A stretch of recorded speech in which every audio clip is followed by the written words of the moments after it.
Bapak yakin nggak ini pengawasan model? Saya ini, pengawasan terbaik modelnya dari mana? Ya lembaga pengawas kalau perban. Enggak. Pengawasan terbaik tetap dari rakyat. Demokrasi itu. Kalau masih beranggapan bahwa pengawasan itu dari otoritas, itu kesalahan konsepsional. Pengawasan terbaik itu pengawasan berbasis partisipatoris, berbasis masyarakat. Saya pikir partai manapun bisa jadikan ladang perjuangan dan pengabdian. Begitu. Selama garis perjuangannya, platform perjuangannya untuk rakyat, kenapa mesti kita curiga? Pak Budi ini sebenarnya portofolio di koperasi ini nggak tepat-tepat amat. Dan orang sering melihat bahwa Anda ini adalah menteri titipan. Itu gimana itu?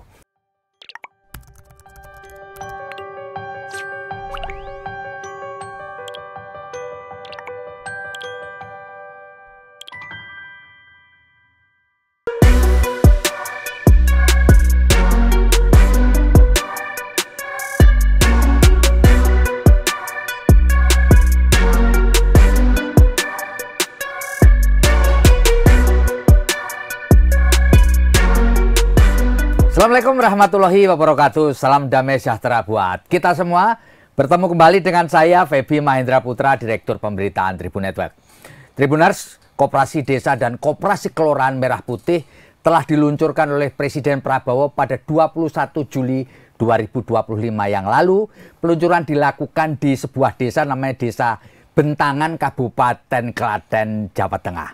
Dan yang terbaru kemarin, Menteri Desa dan Pembangunan Daerah Tertinggal, Pak Yandri Susanto, menerbitkan Peraturan Menteri Desa PDT nomor 10 tahun 2025 yang menyebutkan bahwa 30% dana desa boleh dipakai untuk mengangsur pinjaman koperasi desa dan koperasi Kelurahan Merah Putih ke Himbara atau Himpunan Bank-Bank Negara. Dan untuk mengetahui progres, belum 1 bulan sih, tapi mestinya ada progres. Apalagi besok pasti akan juga disampaikan oleh Presiden Prabowo di dalam acara kenegaraan.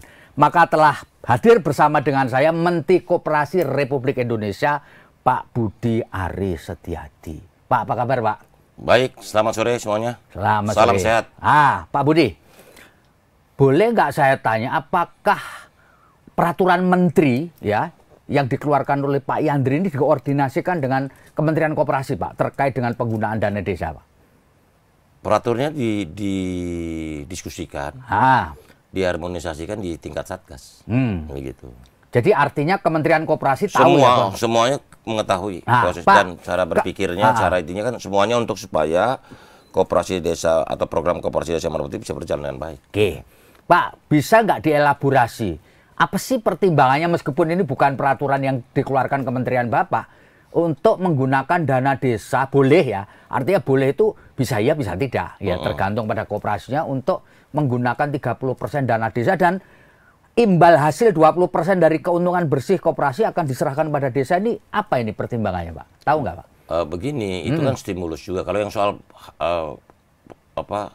keuntungan koperasi di Desa Merah Putih ini 20% ke desa, pemerintah desa ya, pemerintah desa. Itu kan karena untuk memberi semangat, stimulus kepada desa, khususnya kepala desa sebagai pimpinan pemerintah desa supaya bersemangat dalam menjalankan program Kopdes Merah Putih ini. Oke, itu satu ya. Yang kedua, program Kopdes Merah Putih ini kan milik warga desa, ya kan? Walaupun ketua Dewan Pengawas Kopdes Merah Putih ini ex officio kepala desa. Nah, karena itu peraturan-peraturan yang dibuat memang ditujukan untuk menjalankan program ini dengan sebaik-baiknya. Gitu. Termasuk yang Permendes yang terakhir yang dikeluarkan oleh Kementerian Desa. Gitu. Jadi menurut hemat kami ini memang tujuannya untuk mengakselerasi, mempercepat pengoperasian koperasi desa Merah Putih. Oke, Pak, kalau nggak salah itu targetnya sampai akhir tahun itu ada sekitar 80.000 Kopdes dan Koperasi Kelurahan Koperasi Kelurahan Merah Putih itu yang sudah operasional. Ya. So far, Pak. Ya. Bisa dijelaskan so far ini berapa sih sebenarnya yang sudah operasional itu? Penuh ya maksud saya? Yang terbentuk sudah 81.500. Koperasi Desa Kelurahan Merah Putih yang terbentuk 81.500 ya. Melalui mekanisme musyawarah desa dan kelurahan khusus. Ya. Sementara yang memiliki SHBH, badan hukum itu sudah 80.650. Nah, ini kan memasuki fase kedua, yaitu pengoperasian. Ya, operasional. Supaya koperasi desa dan Kelurahan Merah Putih di seluruh Indonesia bisa melayani masyarakat. Nah, itu kan berarti kita memasuki pada skema operasi dan skema pembiayaan. Yang hal ini melibatkan berbagai stakeholder, termasuk Kementerian BUMN dan Danantara yang terlibat, dan juga bagaimana pembiayaan ini sesuai dengan kebutuhan gitu. Ya, so far ini sepengetahuan Bapak hingga menjelang 1 bulan ini berapa yang sudah? Bukan, kita masih yang kemarin, masih skema, masih skemanya, masih tahapannya masih mock up. Percontohan itu sekitar 104 ya. Kopdes Kelurahan Merah Putih yang sudah beroperasi karena dia mock up ya. Ya, mock up. Nah, nanti karena ini fase kedua, pembentukan sudah terjadi, fase kedua ini pengoperasian. Nah, nanti kita perlu melakukan percepatan dengan melakukan konsolidasi, integrasi dengan semua stakeholder, gitu loh. Karena apa? Bisnisnya dulu harus jelas apa. Setelah bisnisnya timbul yang namanya pembiayaannya seperti apa, gitu loh. Nah, ini kita terus melakukan maraton, pertemuan-pertemuan maraton dengan banyak stakeholder, dari mulai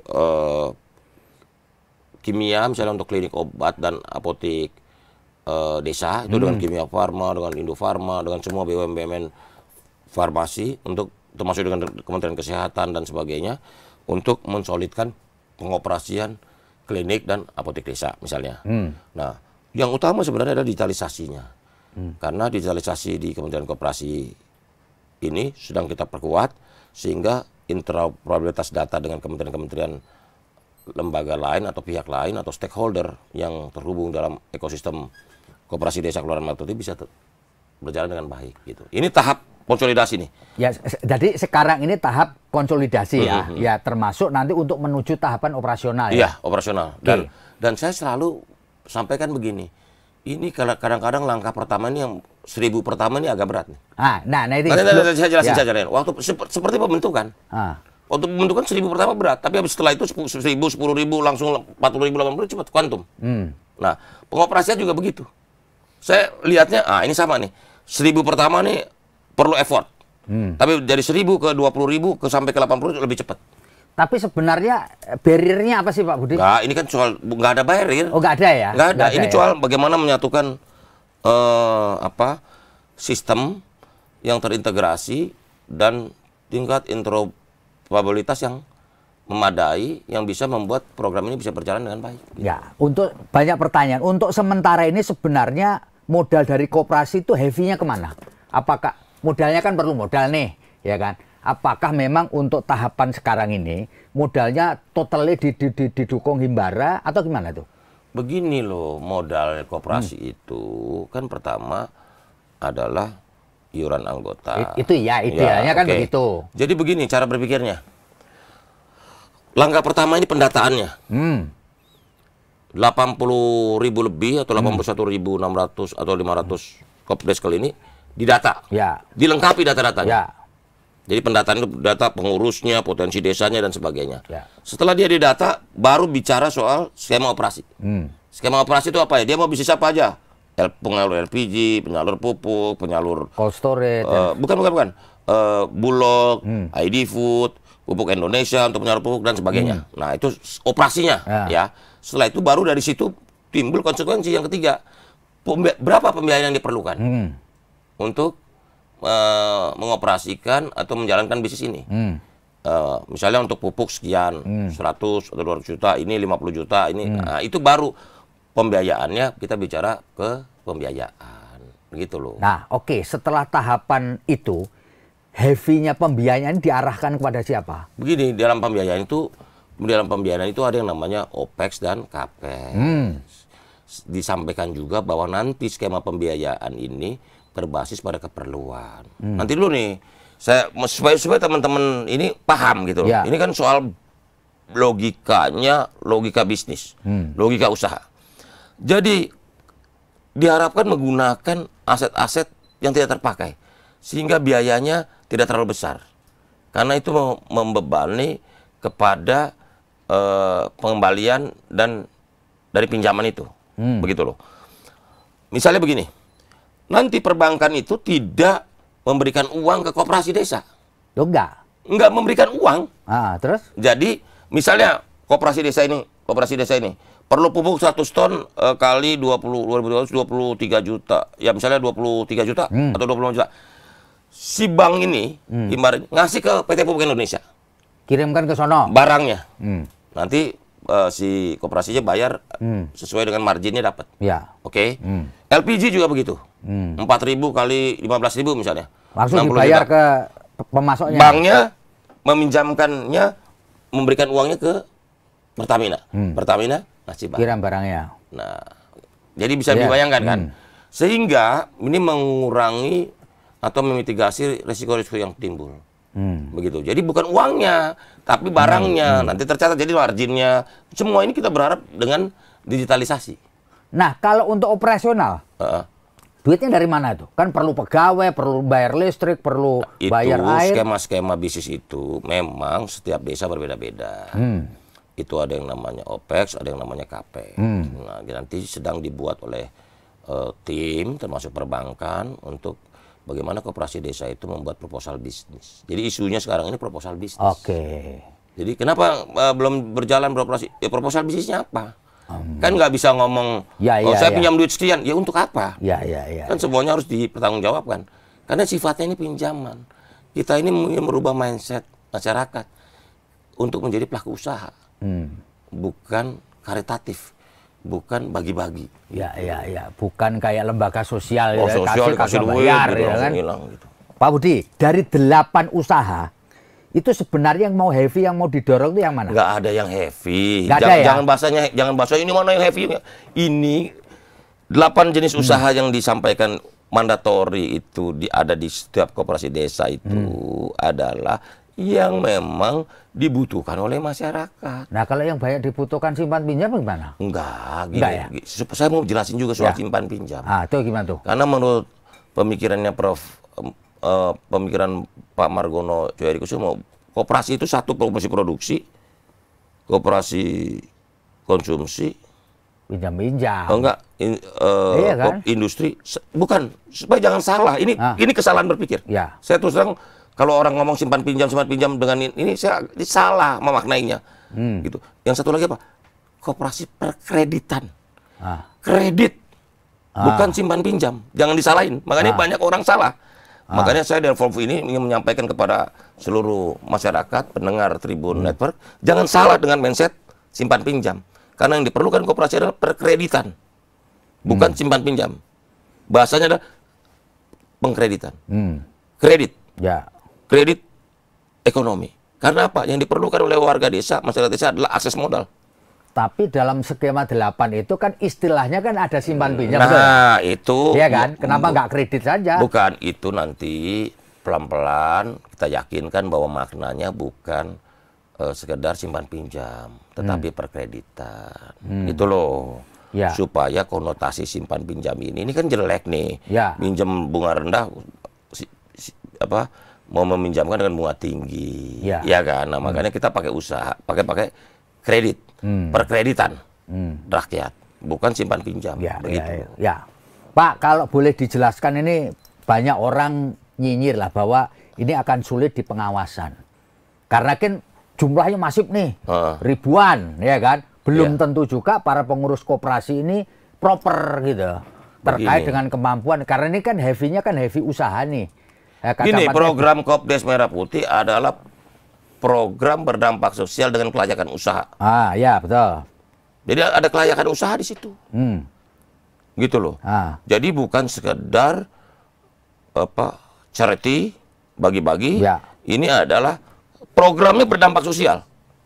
Tetapi tetap dengan mekanisme kelayakan usaha yang tepat. Tapi ujungnya kan manusianya juga yang para pengurus pelaksananya. Kita nggak boleh curiga dengan warga kita sendiri, dengan rakyat kita sendiri. Maksudnya kita curiga. Mereka nanti SDM-nya bagaimana, kemampuan gimana. Biar bagaimanapun mereka warga negara Indonesia, rakyat Indonesia. Mereka belum paham, kita buat paham. Mereka tidak mengerti, kita buat mengerti. Mereka tidak terlatih, kita latih. Tapi mekanisme pengawasannya ya apa ini? Pengawasan terbaik atau pengawasan koperasi desa kelurahan merah yang terbaik adalah pengawasan berbasis masyarakat. Berbasis anggota. Makanya saya serukan seluruh Kopdes Kelurahan Merah Putri, ukuran kesehatannya adalah jumlah anggota koperasi desa Kelurahan Merah Putih di desa masing-masing itu minimal setengah penduduk desa. Kenapa? Kalau diawasi oleh warga desa yang menjadi anggota, bisa main-main nggak tuh ketua koperasinya? Bapak yakin nggak ini pengawasan model? Saya ini pengawasan terbaik modelnya dari mana? Ya lembaga pengawas kalau perban. Enggak. Pengawasan terbaik tetap dari rakyat. Gitu ya? Loh iya dong, demokrasi itu. Kalau masih beranggapan bahwa pengawasan itu dari otoritas, itu kesalahan konsepsional. Begitu. Pengawasan terbaik itu pengawasan berbasis partisipatoris. Berbasis masyarakat. Sekarang eranya sosmed. Kalau 1.000, satu desa 4.000, 2.000 orang jadi anggota. Diawasi oleh 2.000 orang karena ini alat perjuangan mereka bersama. Kalau ada masalah 2.000 orang ini teriak dulu nggak? Langsung di sosmed, beres nggak itu? Logikanya begitu. Loh, ya harus begitu cara kerjanya. Kalau berpikir bahwa pengawasan koperasi itu diawasi oleh orang-orang di luar anggotanya, itu mesti ada sedikit kesalahan berpikir. Pengawasan terbaik itu dari anggota, basis partisipasi masyarakat, bukan dari orang luar. Pak, kalau di dunia perbankan ya, profesional, pengawasnya ada namanya OJK, Otoritas Jasa Keuangan. Justru ini. Lah di koperasi perlu nggak kayak semacam OJK ini kayak gini nih? Banyak pikiran perlu ada badan pengawas atau otoritas pengawas koperasi OPK. Itu juga perlu karena untuk menyelesaikan dispute-dispute. Ya, betul. Tetapi itu kan sifatnya adalah memitigasi resiko. Tapi tetap saja pengawasan terbaik itu dari partisipasi. Demokrasi mengajarkan kita pengawasan terbaik itu dari partisipasi. Kalau koperasi diawasi oleh anggotanya 2.000 orang, kalau ada masalah 20.000 orang ini tanggung jawab nggak? Ya. Kalau ada masalah sedikit mereka teriak nggak? Zamannya sosmed. Nanti ada mekanisme RAT, ketuanya bisa langsung diganti tahun itu juga. Pak, Bapak sempat dengar nggak di sosmed itu yang menjadi idola dari orang-orang terkait dengan koperasi desa Kelurahan Merah Putih itu adalah kredit. Ya, mereka nyebutnya simpan pinjam, ibu-ibu terutama. Begini. Kan? Itu betul nggak? Itu bukan, itu bercampur dengan hoax. Maksudnya karena dibilangin, bu ntar kadar koperasi bisa minjem, boleh, tapi yang minjem tetap harus anggota. Jadi kalau bahasa dalam istilah koperasi close loop. Nggak bisa kamu bukan anggota koperasi itu minjem. Yang minjem harus untuk koperasi. Ya kalau itu iyalah pasti. Ya enggak, itu mesti dicadarkan, itu mesti diberitahu, disosialisasikan kepada seluruh masyarakat bahwa kalau sudah Kopdes ini terbentuk dan anggotanya ada, itu keputusan-keputusan menjadi ranahnya para anggota koperasi. Gitu loh.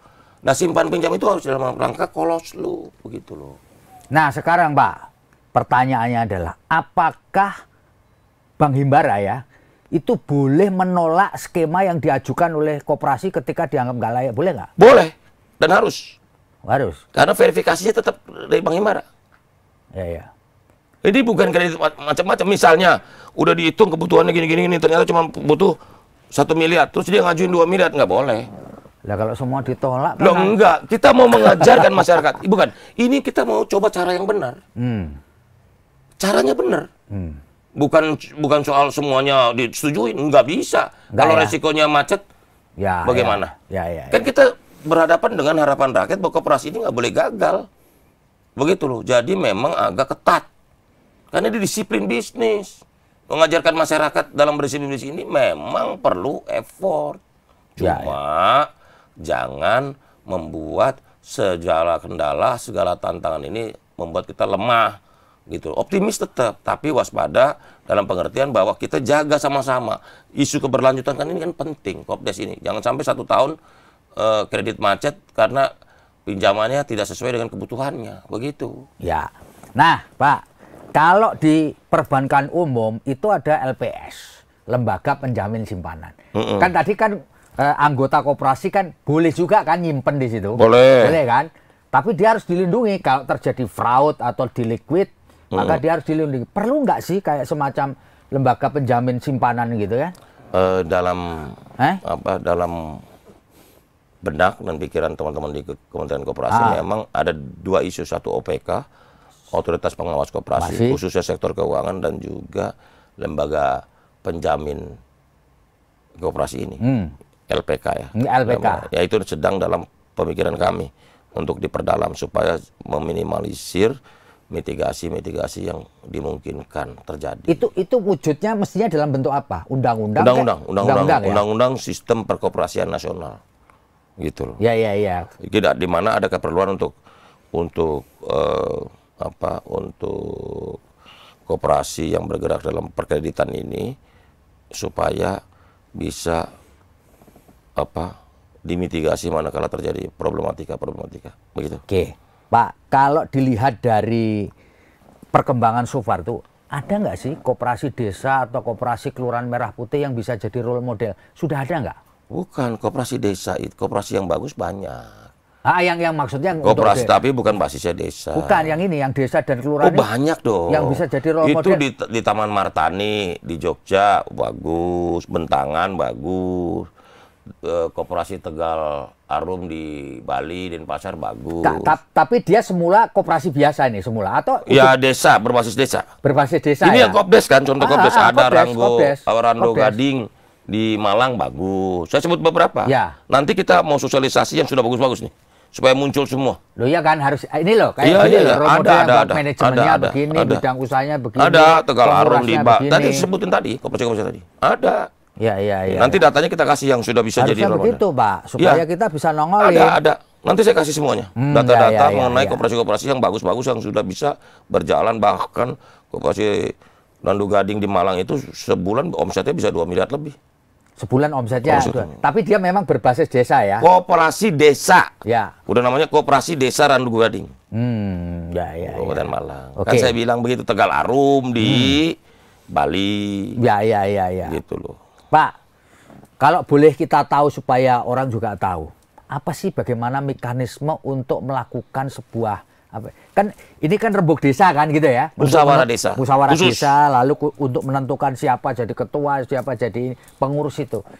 Bagaimana supaya kita tahu, masyarakat yakin bahwa orang-orang yang ditunjuk sebagai pengelola koperasi itu oke gitu, bukan asal-asalan gitu loh. Gini, kita kan ingin menciptakan lembaga usaha ekonomi rakyat berbasis partisipasi, berbasis aspirasi dari masyarakat. Kan itu kita nggak ada yang campur tangan loh. Siapa yang menjadi pengurus koperasi? Ya. Tapi kan punya. Nanti dulu. Kita satu proses ini artinya kita membentuk lembaga ekonomi desa dan juga mewujudkan demokrasi ekonomi. Ya. Kita nggak bisa salahin pilihan anggota. Oh jadi itu pilihanmu kalau ada apa-apa ya? Nah, bukan nanti kan gini loh. Kehebatan tanda kutip dari koperasi ini kan setiap tahun dia RAT, rapat anggota tahunan. Kan bisa kita lihat. Kan semuanya tetap keputusannya anggota. Forum tertinggi dari koperasi desa RAT. Itu rapat anggota tahunan. Kalau RAT-nya ternyata rugi, langsung diganti ketuanya pasti di RAT. Begitu loh. Iya. Tapi masalahnya apakah anggota itu paham betul soal menilai pertanggungjawaban mereka? Gini, jangan menyalahkan masyarakat dengan kemampuannya. Ini kan cara berpikir kita yang terlalu elit sentris lah. Mengatakan masyarakat begitu mana dia bisa jangan. Jadi kita percayakan aja bahwa mereka mampu gitu ya. Don't underestimate with people. Jangan pernah sekali-sekali menyalahkan rakyat dan menganggap rakyat nggak paham. Ini kesalahan berpikir kita sebagai elit. Karena rakyat ternyata lebih paham. Karena banyak contoh-contoh, mereka punya problematika. Mereka kalau nggak tahu pasti tanya kita. Pak, kami nggak bisa begini, Pak, harus dilatih, Pak. Harus ada pendidikan, Pak. Mereka juga sudah sampaikan ke saya. Oh, gitu. Gitu, Pak, kami nggak ngerti keuangan, jadi harus diajari soal administrasi keuangan. Seperti itu. Tapi semangat ini kemampuan, jangan nanti berpikirnya kalau logikanya seperti itu nanti Mas Febri, nanti berpikir ngapain kasih rakyat kredit. Kasih aja nih orang yang ngerti-ngerti kredit nih. Pengusaha-pengusaha yang ngerti segala macam yang gede-gede. Jangan gitu dong pikirannya. Di mana rakyat kita kok. Bahwa dia belum ngerti, kita buat ngerti. Dia belum tahu, kita kasih tahu. Dia belum terlatih, kita latih. Begitu. Kalau mau gerakan dari bawah, jangan curiga sama rakyat. Mas kita curiga sama rakyat, masuk kita skeptis dengan rakyat. Boleh dong. Biar bagaimanapun itu rakyat kita. Warga negara Indonesia. Gitu loh. Kalau mereka punya kemampuan SDM belum, kan nggak boleh. Kita curiga. Maksudnya kita sama rakyat kita curiga. Gitu loh. Maksudnya kita curiga, prasangka dengan warga negara Indonesia. Sama anak bangsa masa kita curiga. Gitu. Ntar begini. Curigaan terus sama anak bangsa gimana mau maju. Itu loh. Kita harus positive thinking dalam pengertian. Begini. Kalau ada masalah, cepat pasti akan diselesaikan oleh warga masyarakatnya sendiri. Gitu loh. Karena makanya saya udah bilang, tenang aja saya bilang. Ini pengawasannya anggota, warga desa. Begitu ada masalah, warga desa berhentiin dia sebagai ketua Kopdes. Gitu loh. Jadi keyakinannya itu ya. Itu. Makanya sistemnya kuat, regulasinya harus kuat. Gitu loh. Saya terlalu yakin bahwa demokrasi ini kan punya kebijaksanaan. Dan lembaga demokrasi ekonomi milik rakyat. Demokrasi ekonomi ya, itu koperasi. Gitu ya. Iya. Oke. Pak Budi, ini mohon maaf tapi nggak apa-apa ya. Ini perlu saya jelaskan karena ini sudah berkembang di banyak pihak bahwa Pak Budi ini sebenarnya portofolio di koperasi ini nggak tepat-tepat amat. Dan orang sering melihat bahwa Anda ini adalah menteri titipan. Gimana itu? Wah, itu nggak usah dikomentari. Orang mau komentar apa aja boleh. Saya tidak mau mengomentari yang itu. Oh, nggak mau ya? Nggak mau. Kita buktiin aja dengan kerja. Jadi kita lihat apakah Pak Budi memang punya kapasitas untuk mengelola. Udah soal kapasitas, biar aja nanti waktu yang menilai. Ngapain kita nanggapin omongan orang? Gitu. Kita nggak perlu disibukkan dengan spekulasi-spekulasi.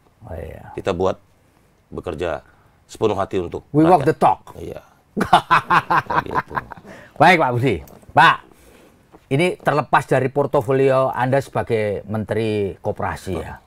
Selain di Menteri Koperasi kan Pak Budi juga Ketua Umum Projo. Dalam beberapa waktu yang lalu sempat ditanya teman-teman, kalau disuruh milih PSI atau Gerindra, Bapak jawabnya terserah kepada yang memberi perintah tegak lurus kepada presiden. Gimana sih itu anunya? Logikanya gimana itu? Saya kan menteri. Menteri kan pembantunya presiden. Ya mesti saya ikut perintah dan arahan presiden. Meskipun itu di luar portofolio kabinet ya. Kok gimana sih nanya portofolio kabinet? Kan sebagai menteri. Sebagai menteri saya anak buah presiden. Betul ya, tugasnya di Kementerian Koperasi. Apapun perintah presiden dan arahan presiden kita ikut. Kebetulan presidennya adalah ketum Partai Gerindra. Jadi nempel gitu ya? Ya pokoknya kita ikut aja kalau presiden perintah. Tapi so far belum ada perintah atau sudah? Ya tunggu aja waktunya. Kan nggak semua harus dijelaskan dalam waktu yang bersamaan kan. Tunggu aja. Belanda masih jauh. Belanda masih jauh ya? Iya. Saya kira ini Belanda sudah dekat ini. Belum. Jauh. Tapi ngomong-ngomong ini perlu saya tanyakan juga ya. Ketika itu terjadi apakah Pak Budi perlu ngobrol dulu sama Pak Jokowi? Pak Jokowi udah tahu. Tahu ya? Tahu. Jadi ini kan asumsi orang mau framing lagi. Kalau saya ini jawab ini di framing nggak loyal sama ya ini. Kalau memilih ini dipilih orang. Saya udah tahu otak-otak yang framing ini. Makanya udahlah tuh kerja aja untuk rakyat lah. Waktunya. Tapi kalau pada suatu saat harus menempatkan diri di Partai Gerindra, nggak ada masalah dengan posisi Projo yang selama ini menjadi relawan. Kita ikut perintah dan arahan Presiden Prabowo. Itu ya. Titik. Ya. Kalau Mas Bobi Afif Nasution jadi anggota Gerindra kan nggak masalah juga. Ya? Nggak masalah juga. Gitu. Partai kan tempat perjuangan, alat perjuangan. Gitu. Tergantung aspirasi dan pemikiran, aspirasi dan harapan gitu loh. Selama itu untuk rakyat, selama itu untuk negara, bangsa, saya pikir partai manapun bisa dijadikan ladang perjuangan dan pengabdian. Begitu loh. Selama garis perjuangannya, platform perjuangannya untuk rakyat, kenapa mesti kita curiga? Tapi dalam Kongres PSI kemarin tuh Pak Jokowi jelas-jelas kepingin berada di perjuangan PSI loh. Artinya secara tidak langsung. Nggak apa-apa, emang apa salahnya dengan Nggak masalah. Masa Bapak nggak bantu beliau gitu maksudnya. Gini loh, ini kan seolah-olah mendikotomikan, seolah-olah mengadu domba. Memang kalau Pak Jokowi dukung PSI, so what? Nggak apa-apa memang. Ya makanya. Cuman kok Pak Budi nggak bantu beliau gitu loh dengan masuk ke PSI.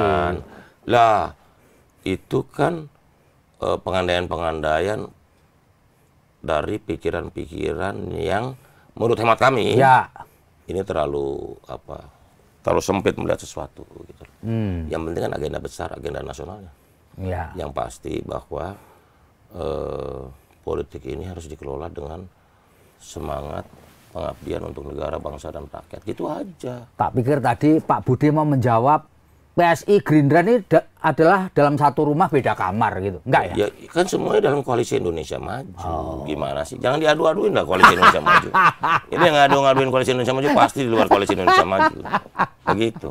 Oke Pak, sampaikan closing statement terkait dengan progres dari Koperasi Desa dan Koperasi Kelurahan Merah Putih. Jadi Koperasi Desa Kelurahan Merah Putih adalah program yang memberi dampak sosial dengan kelayakan usaha.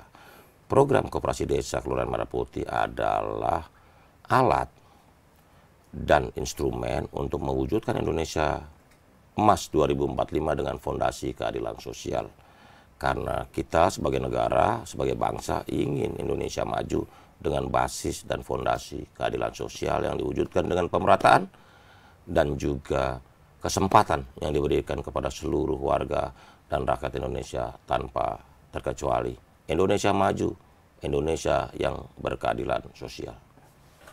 Oke, terima kasih Pak Budi Aris Setiadi, Menteri Koperasi Republik Indonesia. Moga-moga beliau tetap amanah menjadi Menteri Koperasi. Demikian, saya Febi Mahendra Putra, pamit undur diri. Assalamualaikum warahmatullahi wabarakatuh. Salam damai sejahtera buat kita semua dan jangan lupa tetaplah bahagia. Download Tribun X sekarang. Menghadirkan lokal menjadi Indonesia.